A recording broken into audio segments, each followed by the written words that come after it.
Morning students. अज असी मानवी कदरां कीमतां ਅਤੇ पेशावरी नैतिकता संबंधी बुनियादी कोर्स के संबंध में कुछ गल्लां करांगे। सब तो पहली जी इंपोर्टेंट गल है कि क्यों सानू मानवी कदरां कीमतां का जिहड़ा सबजैक्ट है वो साडी स्टडी दे नाल जोड़ना पिया।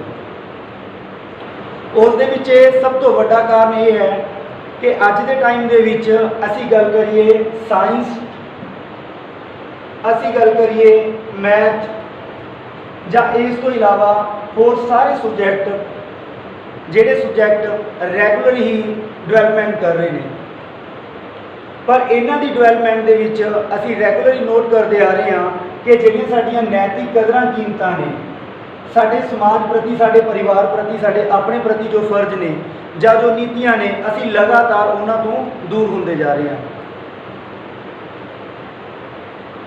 लगातार साडी स्कूलिंग तो लैके कॉलेज लेवल तक सानू नैतिक मानवी कदरां कीमतां का जो पाठ है पढ़ाया जाता है, पर असी हमेशा ही इन्हां तो गुरेज करते हैं, पासे जाने की कोशिश करते हैं। इस टॉपिक नाल संबंधित असी जो सब तो पहला साडा टॉपिक है वो है मूल सिक्ख्या। की चीज़ है मूल सिक्ख्या? मूल सिक्ख्या से किस चीज़ में बोलते हैं कि वो वाली सिक्ख्या जो सानू सिर्फ साडी रोजी रोटी का साधन है, जो उस बारे नहीं दसदी, इस तो इलावा सानू जीवन जांच बारे भी दसदी है। जीवन जांच का मतलब कि असी अपने आप नाल, अपने परिवार नाल, अपने समाज नाल ते अपनी कुदरत दे नाल किस तरीके दे नाल व्यवस्था कायम करनी है। जिस दौरान या जिन्ना समा असी अपने आप नाल या अपने परिवार दे नाल व्यवस्था कायम करने दे विच कामयाब नहीं होंदे, उन्नी देर असी अपने समाज नूं या अपनी कुदरत नूं बचाउण दे लई कोई अच्छे तरीके नहीं विचार सकते। इस दे विच सब तो पहला जो आंदा है मूल सिक्ख्या। मूल सिक्ख्या की चीज़ है कि जो जीवन सानू जांच सिखाउंदी है कि किस तरीके दे नाल असी जीवन जिउणा है, ताकि असी अपने परिवार दे नाल, अपने समाज दे नाल, अपने कुदरत दे नाल एक तालमेल बिठा सकीए। जेकर असी इन्हां चीज़ां नूं मनण दे विच, इन्हां चीज़ां नूं संपूर्ण करन दे विच कामयाब नहीं हुंदे, उन्नी देर साडी किसी भी तरह की प्राप्त की सिक्ख्या साडे किसी काम की नहीं आउंदी। सानू इस दे लई किस चीज़ की जरूरत है? सानू इस दे लई सब तो पहले नंबर पे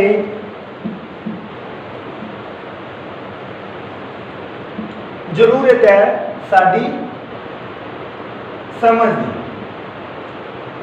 असी साडी समझ किस तरह की है, असी की समझते हैं, इसे के आधार पर साडे संबंध होंगे, इसे के आधार पर साडे कोले सहूलतां होंगियां। साडी समझ सानू चंगे संबंधां वाल लैके जाती है ते साडे संबंध साडे लई सहूलतां दा प्रबंध करदे।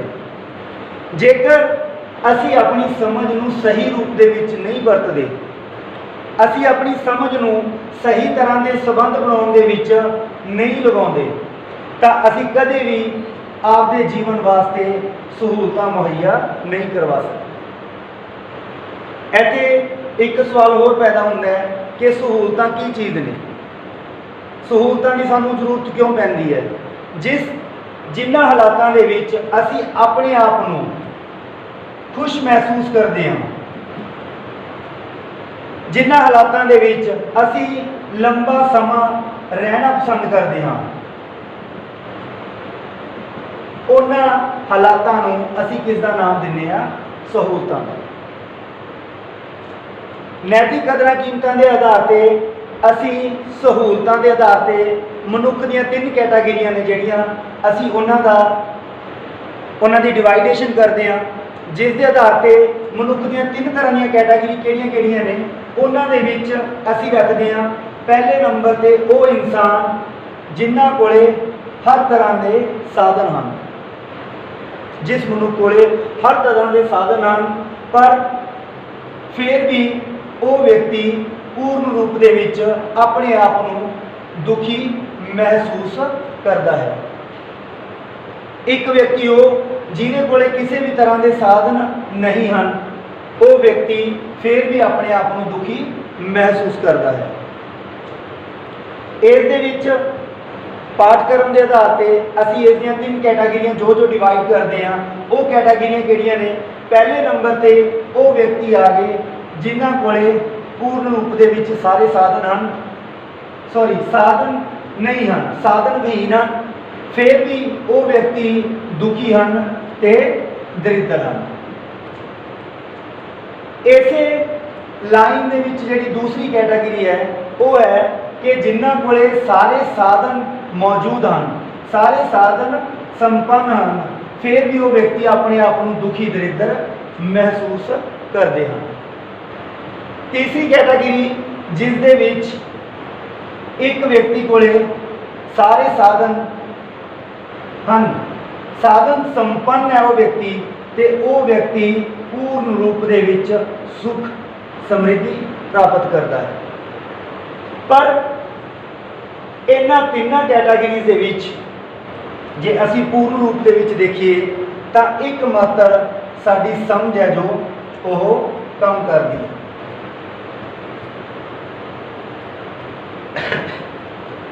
ਜੇਕਰ ਸਾਡੀ ਸਮਝ ਦੇ ਆਧਾਰ ਤੇ ਅਸੀਂ ਦੇਖਦੇ ਹਾਂ, ਅਸੀਂ ਸਮਝ ਨੂੰ ਸਹੀ ਰੂਪ ਦੇ ਵਿੱਚ ਯੂਜ਼ ਨਹੀਂ ਕਰ ਰਹੇ, ਨਹੀਂ ਵਰਤੋਂ ਕਰ ਰਹੇ, ਤਾਂ ਅਸੀਂ ਸਾਧਨ ਵਿਹੀਨ ਦੁਖੀ ਦਰਿਦਰ ਕੈਟਾਗਰੀ ਦੇ ਵਿੱਚ ਆ ਜਾਂਦੇ ਹਾਂ। ਜੇਕਰ ਅਸੀਂ ਫਿਰ ਵੀ ਅਸੀਂ ਆਪਣੀ ਸਮਝ ਨੂੰ ਸਹੀ ਰੂਪ ਦੇ ਵਿੱਚ ਵਰਤੋਂ 'ਚ ਨਹੀਂ ਲਿਆਂਦੇ, ਤਾਂ ਵੀ ਅਸੀਂ ਸਾਧਨ ਸੰਪੰਨ ਦੁਖੀ ਦਰਿਦਰ ਹਮੇਸ਼ਾ ਹੀ ਰਹਿੰਦੇ ਹਾਂ। ਜੋ ਤੀਸਰੀ ਕੈਟਾਗਰੀ ਹੈ, ਤੀਸਰੀ ਕੈਟਾਗਰੀ ਦੇ ਵਿੱਚ ਜੇਕਰ ਅਸੀਂ ਆਪਣੀ ਆਪ ਦੀ ਸਮਝ ਦੀ ਵਰਤੋਂ ਸਹੀ ਰੂਪ ਦੇ ਵਿੱਚ ਕਰਦੇ ਹਾਂ, ਤਾਂ ਸਾਡੇ ਕੋਲੇ ਸਾਧਨ ਹੋਣ, ਭਾਵੇਂ ਅਸੀਂ ਸਾਧਨ ਸੰਪੰਨ ਹੋਈਏ ਭਾਵੇਂ ਨਾ ਹੋਈਏ, ਫਿਰ ਵੀ ਅਸੀਂ ਆਪਣੇ ਆਪ ਨੂੰ ਸੁਖੀ ਸਮਰਿੱਧੀ ਹੈ ਜਿਹੜਾ ਉਹ ਮਹਿਸੂਸ ਕਰਾਂਗੇ। ਤਾਂ ਹਮੇਸ਼ਾ ਕੀ ਹੈ ਕਿ ਸਾਨੂੰ ਆਪਣੀ ਸਮਝ ਦੀ ਸਹੀ ਰੂਪ ਦੇ ਵਿੱਚ ਵਰਤੋਂ ਕਰਨੀ ਚਾਹੀਦੀ ਹੈ। ਜੇਕਰ ਅਸੀਂ ਸਹੀ ਰੂਪ ਦੇ ਵਿੱਚ ਸਮਝ ਕਰਦੇ ਹਾਂ ਤਾਂ ਹਮੇਸ਼ਾ ਅਸੀਂ ਇਹਨਾਂ ਦੇ ਵਿੱਚੋਂ ਆਪਣੇ ਆਪ ਨੂੰ ਜਿਹੜੀ ਤੀਸਰੀ ਕੈਟਾਗਰੀ ਹੈ, ਇਸ ਕੈਟਾਗਰੀ ਦੇ ਵਿੱਚ ਮਹਿਸੂਸ ਕਰਾਂਗੇ। ਇੱਕ ਵਿਅਕਤੀ ਦੀ ਚਾਹਤ ਕੀ ਹੈ? ਚਾਹਤ ਸਾਡੀ ਇੱਛਾ ਕੀ ਹੈ? ਇੱਕ ਵਿਅਕਤੀ ਖੁਸ਼ਹਾਲ ਰਹਿਣਾ ਚਾਹੁੰਦਾ ਹੈ। ਇੱਕ ਵਿਅਕਤੀ ਖੁਸ਼ਹਾਲ ਰਹਿਣਾ ਚਾਹੁੰਦਾ ਹੈ। ਖੁਸ਼ਹਾਲ ਕਿੰਨੇ ਸਮੇਂ ਲਈ ਰਹਿਣਾ ਚਾਹੁੰਦਾ ਹੈ? ਉਹ ਲੰਬੇ ਸਮੇਂ ਤੱਕ ਖੁਸ਼ਹਾਲ ਰਹਿਣਾ ਚਾਹੁੰਦਾ ਹੈ। ਇੱਕ ਵਿਅਕਤੀ ਆਪਣੀ ਸਮਝ ਦੇ ਆਧਾਰ ਤੇ ਖੁਸ਼ਹਾਲ ਰਹਿਣਾ ਚਾਹੁੰਦਾ ਹੈ। ਖੁਸ਼ਹਾਲ ਕਿੰਨੇ ਸਮੇਂ ਲਈ ਰਹਿਣਾ ਚਾਹੁੰਦਾ ਹੈ? ਲੰਬੇ ਸਮੇਂ ਤੱਕ ਚਾਹੁੰਦਾ ਹੈ ਕਿ ਮੈਂ ਇੱਕ ਖੁਸ਼ਹਾਲ ਜੀਵਨ ਬਤੀਤ ਕਰਾਂ। ਪਰ ਜੇਕਰ ਅਸੀਂ ਆਪਣੇ ਆਪ ਨੂੰ ਖੁਸ਼ਹਾਲ ਮਹਿਸੂਸ ਕਰਨ ਦੀ ਕੋਸ਼ਿਸ਼ ਕਰਦੇ ਹਾਂ, ਆਪਣੇ ਆਪ ਨੂੰ ਇਸ ਕੈਟਾਗਰੀ ਦੇ ਵਿੱਚ ਰੱਖਦੇ ਹਾਂ, ਤਾਂ ਸਮਝ ਸਾਨੂੰ ਇਸ ਦੇ ਵਿੱਚ ਇਸ ਕੈਟਾਗਰੀ ਤੱਕ ਲੈ ਕੇ ਜਾਂਦੀ ਹੈ। ਅਸੀਂ ਲੰਬੇ ਸਮੇਂ ਤੱਕ ਖੁਸ਼ਹਾਲੀ ਚਾਹੁੰਦੇ ਹਾਂ ਤਾਂ ਸਾਨੂੰ ਕੀ ਕਰਨਾ ਪਊਗਾ? ਸਾਨੂੰ ਵਿਵਸਥਾ ਕਰਨੀ ਪਏਗੀ। ਵਿਵਸਥਾ ਕਰਨੀ ਪਏਗੀ ਕਿਸ ਦੇ ਨਾਲ? ਸਭ ਤੋਂ ਪਹਿਲੀ ਵਿਵਸਥਾ ਕਰਨੀ ਪਊਗੀ ਸਾਨੂੰ ਆਪਣੇ ਆਪ ਨਾਲ। ਪਹਿਲੀ ਵਿਵਸਥਾ ਸਾਨੂੰ ਕਰਨੀ ਪਊਗੀ ਆਪਣੇ ਆਪ ਨਾਲ। ਉਸ ਦੇ ਵਿੱਚ ਅਸੀਂ ਕੀ ਕਰਨਾ ਹੈ? ਅਸੀਂ ਇਹ ਦੇਖਣਾ ਹੈ ਕਿ ਸਾਡੀ ਚਾਹਤ ਕੀ ਹੈ, ਸਾਡੀ ਸਮਝ ਕੀ ਹੈ, ਸਾਡੀ ਇੱਛਾ ਕੀ ਹੈ। ਇਸੇ ਦੇ ਆਧਾਰ ਤੇ ਅਸੀਂ ਇਹ ਕੋਸ਼ਿਸ਼ ਕਰਾਂਗੇ ਕਿ ਜੋ ਸਾਡੀ ਚਾਹਤ ਹੈ ਉਹਦਾ ਕਾਰਨ ਕੀ ਹੈ। ਕਿ ਉਹ ਚਾਹਤ ਨੈਗੇਟਿਵ ਰੂਪ ਦੀ ਹੈ ਜਾਂ ਉਹ ਚਾਹਤ ਕਿਸੇ ਪੋਜ਼ਿਟਿਵ ਰੂਪ ਦੀ ਹੈ। ਇਸ ਤੋਂ ਇਲਾਵਾ ਇਸੇ ਦੇ ਆਧਾਰ ਤੇ ਅਸੀਂ ਇਸ ਵਿਸ਼ਲੇਸ਼ਣ ਕਰਨ ਦੀ ਕੋਸ਼ਿਸ਼ ਕਰਦੇ ਹਾਂ ਕਿ ਜੇਕਰ ਸਾਡੀ ਚਾਹਤ ਹੈ ਉਹ ਪੂਰੀ ਕਿਸ ਤਰ੍ਹਾਂ ਹੋਏਗੀ। ਉਸ ਨੂੰ ਪੂਰੀ ਕਰਨ ਦੇ ਲਈ ਸਾਨੂੰ ਖੁਦ ਨੂੰ ਵਿਵਸਥਾ ਕਰਨੀ ਪਏਗੀ। ਉਸ ਨੂੰ ਪੂਰਾ ਕਰਨ ਦੇ ਲਈ ਸਾਨੂੰ ਆਪਣੇ ਪਰਿਵਾਰ ਦੀ ਮਦਦ ਲੈਣੀ ਪਏਗੀ। ਉਸ ਨੂੰ ਪੂਰਾ ਕਰਨ ਦੇ ਲਈ ਸਾਨੂੰ ਸਾਡੇ ਸਮਾਜ ਦੀ ਜ਼ਰੂਰਤ ਪਏਗੀ, ਜਾਂ ਉਸ ਨੂੰ ਪੂਰਾ ਕਰਨ ਦੇ ਲਈ ਸਾਨੂੰ ਸਾਡੀ ਕੁਦਰਤ ਦੀ ਜ਼ਰੂਰਤ ਪਏਗੀ। ਪਹਿਲੇ ਸਟੈਪ ਦੇ ਉੱਪਰ ਅਸੀਂ ਆਪਣੀ ਸਮਝ ਹੈ ਜਿਹੜੀ ਉਹ ਕਿਹਦੇ ਉੱਪਰ ਡਿਪੈਂਡ ਕਰਦੇ ਹਾਂ? ਸਾਡੇ ਆਪਣੇ ਆਪ ਦੇ ਖੁਦ ਦੇ ਉੱਪਰ। ਅਸੀਂ ਇਹ ਦੇਖਾਂਗੇ ਕਿ ਸਾਡੀ ਚਾਹਤ ਹੈ,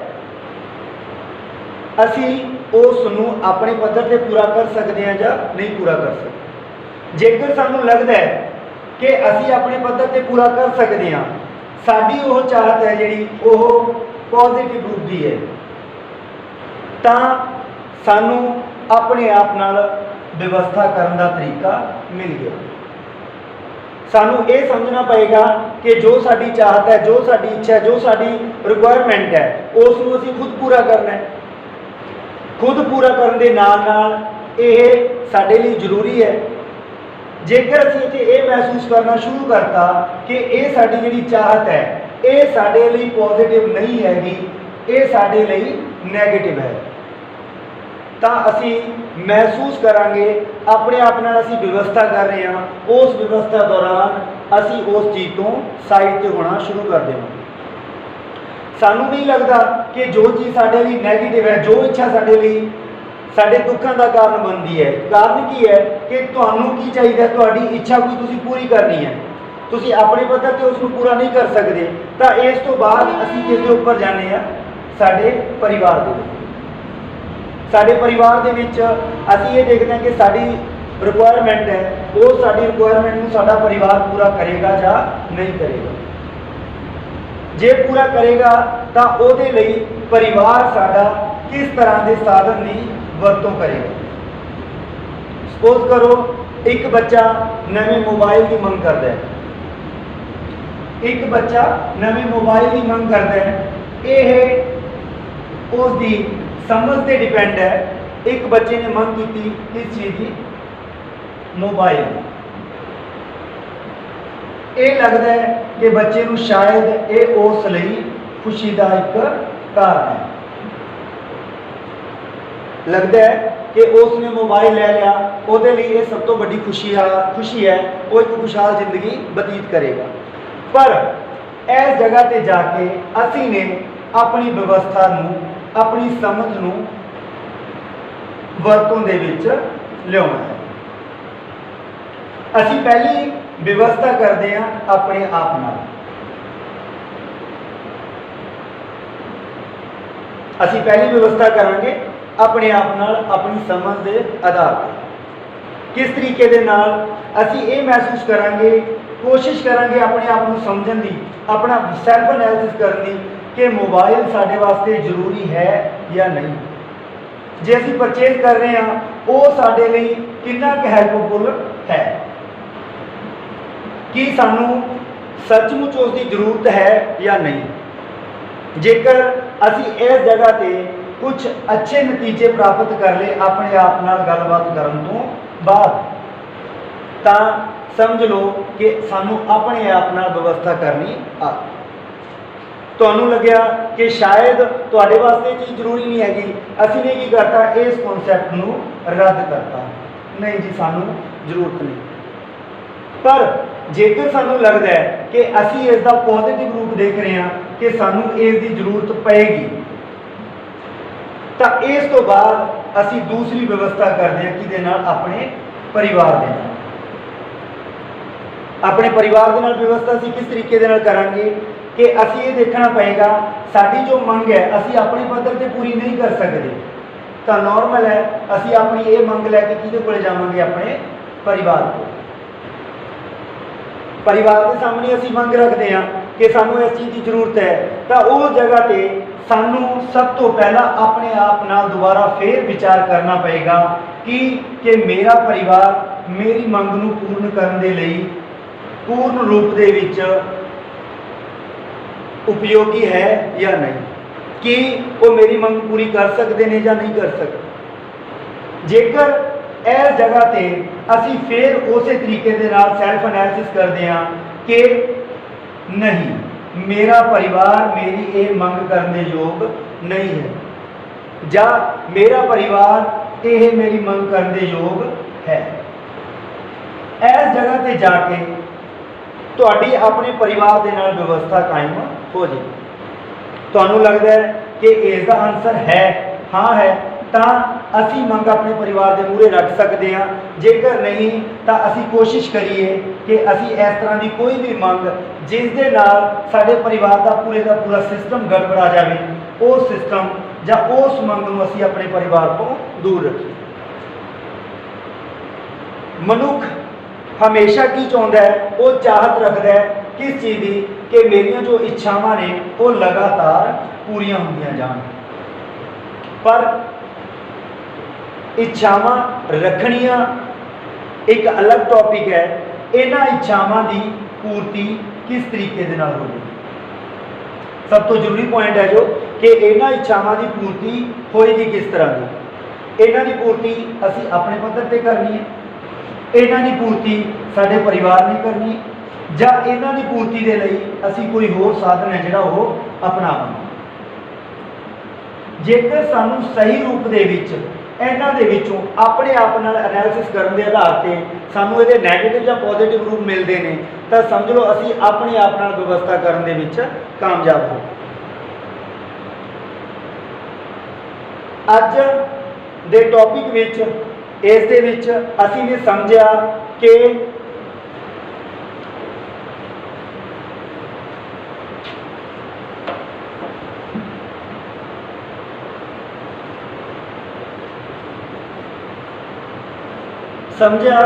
ਕਿ ਨੰਬਰ 1 ਸਾਡੀ ਮੂਲ ਸਿੱਖਿਆ ਕੀ ਹੈ।